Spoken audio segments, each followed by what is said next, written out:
Assalamualaikum warahmatullahi wabarakatuh. Selamat pagi anak-anak hebat. Bagaimana kabarnya hari ini? Tetap semangat kan? Dalam kesempatan kali ini kita akan mempelajari sebuah tema yang sangat menarik, yaitu tentang taharah. Namun sebelum kita bahas lebih lanjut, marilah kita awali pembelajaran hari ini dengan mengucapkan basmalah bersama-sama. Bismillahirrahmanirrahim.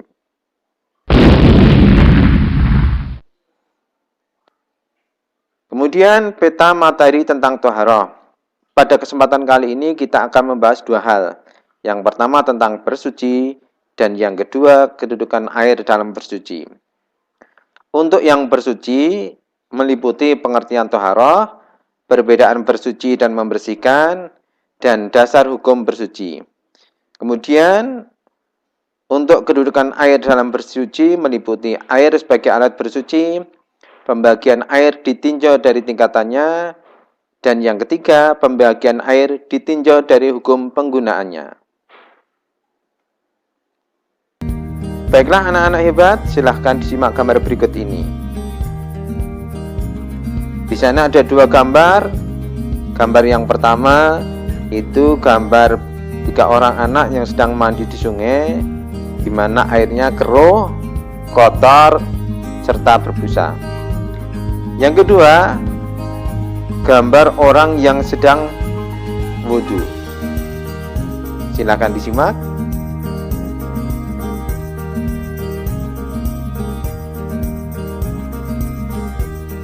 Nah, kemudian kita masuk pada materi yang pertama, yaitu tentang toharoh. Toharoh itu secara bahasa berarti bersih atau suci. Kemudian secara istilah, toharoh itu mempunyai arti mensucikan badan, pakaian maupun tempat dari najis dan hadas.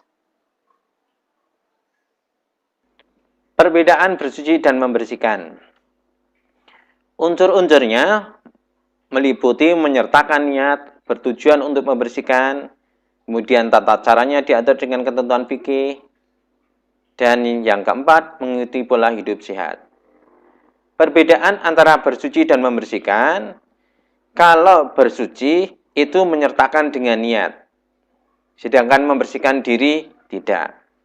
Kemudian perbedaan yang kedua, bersuci itu tata caranya diatur dengan ketentuan fikih, tetapi untuk membersihkan diri tidak. Kemudian persamaannya, untuk bersuci dan membersihkan diri tujuannya sama, yaitu untuk membersihkan. Dan yang kedua persamaannya adalah sama-sama mengikuti pola hidup sehat. Selanjutnya dasar hukum bersuci. Dasar hukum bersuci diantaranya terdapat dalam surat Al-Baqarah ayat 222. Bunyinya, Innallaha yuhibbut tawwabina wa yuhibbul mutatahhirin. Artinya, sesungguhnya Allah menyukai orang-orang yang bertaubat dan menyukai orang-orang yang menyucikan diri. Kemudian dalam hadis yang berbunyi, qala Rasulullah sallallahu alaihi wasallam, at-tahuru syadrul iman. Artinya, Rasulullah sallallahu alaihi wasallam bersabda, bersuci itu sebagian dari iman. Dan ucapan alhamdulillah memenuhi timbangan. Sekarang yang B, kedudukan air dalam bersuci. Anak-anak, air merupakan alat bersuci yang utama. Tetapi tidak semua air dapat digunakan sebagai alat untuk bersuci. Untuk mengetahui air yang dapat digunakan untuk bersuci, maka kita membedakannya menjadi dua. Yang pertama, air ditinjau dari pembagiannya, dan yang kedua, air ditinjau dari segi hukum penggunaannya. 1. Air suci dan mensucikan atau air mutlak. Contohnya air hujan, air laut, air sungai, air sumur, air salju, mata air, dan air embun. Contoh-contoh itu adalah contoh air suci dan mensucikan atau disebut juga dengan air mutlak. Yang kedua, air suci tidak mensucikan. Jenis air ini terbagi menjadi 3. Yang pertama, air suci bercampur dengan benda yang suci, sehingga menyebabkan berubahnya salah satu sifat air, entah itu warnanya, rasanya, atau baunya, dan menghilangkan sifat yang mensucikan benda lain yang sebelumnya dimiliki oleh air.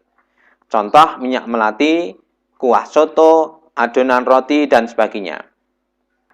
Anak-anak hebat, mari kita identifikasi benda-benda berikut: minyak melati, kuah soto, dan adonan untuk membuat roti. Ketiganya menyertakan air yang suci dan mensucikan. Kesucikan air yang ada di masing-masing tetap terjaga, namun tidak lagi mensucikan. Warna, rasa, dan baunya tidak lagi seperti semula atau sudah berubah. Rasa air dalam minyak melati tawar dan pekat. Rasa air kuah soto menjadi asin dan sedap, dan air dalam adonan kue menjadi manis rasanya. Kemudian yang kedua atau yang B, air mustakmal, yaitu air yang sedikitnya kurang dari 2 kolah dan bekas pakai untuk menghilangkan najis maupun hadas. Air mustakmal yaitu air yang sudah terpakai. Yang C, air yang keluar dari tumbuh-tumbuhan, baik yang mengalir dengan sendirinya atau sengaja dibuat. Yang ketiga, air mutanajis, yaitu air dalam volume yang sedikit dan terbatas, yang terkena atau bercampur dengan benda-benda najis. Air mutanajis terbagi menjadi 3 bagian. Yang A, air dalam jumlah sedikit yang mensucikan dan kejatuhan najis, tapi sifat-sifatnya, entah itu warnanya, rasanya, dan baunya, tidak berubah. Yang B, air dalam jumlah sedikit yang mensucikan dan kejatuhan najis, namun salah satu sifatnya menjadi berubah. Yang C, air yang volumenya sangat banyak atau melebihi 2 kolah dan kejatuhan najis, dan berubah atau tidak berubah sifat-sifatnya. Yang kedua, air ditinjau dari hukum penggunaannya dibagi menjadi 3 macam. Yang pertama, air suci dan mensucikan. Dalam situasi tertentu, penggunaan air suci dan mensucikan memiliki hukum penggunaan yang berbeda. Bisa menjadi haram, bisa juga menjadi makruh. Kapan menjadi haram? Ketika 1. Menggunakan air suci dan mensucikan milik orang lain, sedangkan pemiliknya tidak mengizinkannya. Yang kedua, bila air dialirkan untuk kepentingan umum, maka air yang terdapat dalam tempat aliran khusus untuk minum juga haram dipergunakan. Yang ketiga, pemakaian air akan berakibat membahayakan bagi pemakainya, seperti sakitnya menjadi lebih parah. Yang keempat, air dalam kondisi sangat panas atau dingin, sehingga membahayakan pemakainya. Dan yang nomor 5, pemakaian air pada saat terdapat binatang yang haus dan statusnya dilindungi atau tidak boleh dibunuh menurut ketentuan fikih. Yang kedua, tidak dianjurkan atau makruh, yaitu air yang sangat panas atau dingin, namun tidak sampai membahayakan anggota tubuh. Tidak dianjurkan karena dapat 1. Menghilangkan atau mengurangi kekhusyukan orang yang sedang berwudu. Yang nomor 2, membuat pelakunya gelisah dengan pedihnya panas atau dingin. Dan yang ketiga, menyebabkan tergesa-gesa untuk mengakhiri pemakaiannya. Yang kedua, air suci namun tidak mensucikan. Hukum penggunaan air suci namun tidak mensucikan dapat diklasifikasikan menjadi 3. Pertama, air suci yang bercampur dengan benda suci. Anak-anak, apabila benda lain yang bercampur dengan air dapat merubah salah satu dari keseluruhan dari 3 sifatnya, entah itu warnanya, rasanya, atau baunya, maka air tersebut hanya boleh dipergunakan untuk pemenuhan kebutuhan yang lazim di tengah-tengah masyarakat.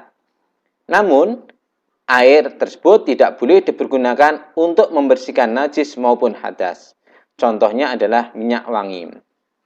Apabila air yang bercampur dengan benda suci dan tidak merubah salah satu atau ketiga sifatnya, maka hukum penggunaannya sama dengan air yang suci dan mensucikan.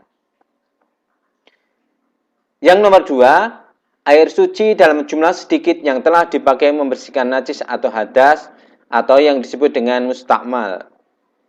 Jika volume air lebih dari 2 kolah atau kurang lebih 270 liter, maka hukum air adalah suci dan mensucikan. Namun, jika volume air kurang dari 2 kolah, maka air mustakmal hanya boleh digunakan untuk pemenuhan kebutuhan yang mubah, seperti menyiram tanaman, mencuci sepeda motor, dan lain sebagainya. Air ini tidak diperbolehkan untuk membersihkan najis atau hadas. Yang ketiga, air suci dari tumbuh-tumbuhan maupun buah-buahan. Air yang ada di dalamnya tidak diperbolehkan untuk menghilangkan najis dan hadas. Oleh karena tetap suci, maka air yang dikandung oleh seluruh jenis tumbuhan maupun buah-buahan hanya diperbolehkan untuk keperluan yang mubah, seperti minum akibat kehausan. Yang ketiga, air mutanajis. Hukum menggunakan air yang mutanajis, yaitu air suci dan mensucikan dalam jumlah sedikit volumenya dan terkena najis, maka hukumnya tidak diperbolehkan untuk membersihkan najis maupun hadas. Selanjutnya, air suci dan mensucikan dalam jumlah lebih dari 2 kolah atau kurang lebih 270 liter, kemudian terkena najis yang tidak berubah salah satu dari ketiga sifat-sifatnya, maka hukumnya adalah tidak najis, sehingga dapat dipergunakan untuk membersihkan najis dan hadas.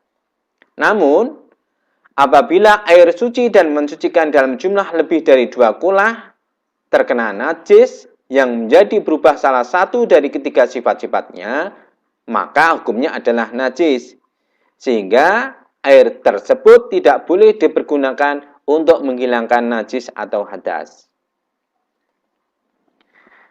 Nah, anak-anak, sebelum kita akhiri pertemuan pada kali ini, ada tugas mandiri yang harus kalian kerjakan.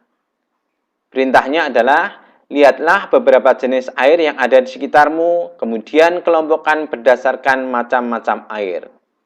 Demikian pertemuan kali ini, semoga bermanfaat, tetap semangat dalam belajar. Kurang lebihnya mohon maaf. Wassalamualaikum warahmatullahi wabarakatuh.